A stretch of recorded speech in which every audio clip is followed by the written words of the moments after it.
Studios और रेणु विजय films entertainment की Bhojpuri film my the pride of Bhojpuri को अयोध्या महोत्सव में आयोजित सरस सलील भोजपुरी सिने अवार्ड्स में कई अवार्ड्स मिले हैं। फिल्म ने 10 अलग अलग श्रेणियों में प्रतिष्ठित पुरस्कार हासिल किए हैं, जैसे सर्वश्रेष्ठ film my pride of Bhojpuri,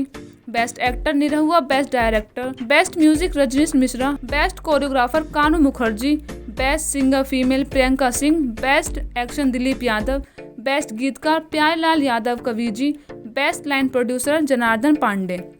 निर्माता ज्योति देशपांडे व निशांत उज्ज्वल द्वारा निर्मित व रजनीश मिश्रा द्वारा निर्देशित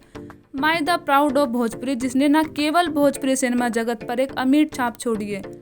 बल्कि हमारे दर्शकों को सम्मोहक कहानियाँ, फिल्म्स और अविस्मरणीय अनुभव देने के लिए जियो स्टूडियोज को प्रतिबद्धता को भी मजबूत किया है। यह उपलब्धि जियो स्टूडियोज के भोजपुरी सिनेमा में लगातार सर्वश्रेष्ठ एवं प्रभावशाली कहानियों को सामने लाने के वादे को मजबूत करती है, जो हमारे दर्शकों पर स्थायी प्रभाव डालती है। Bureau report, Bihar update.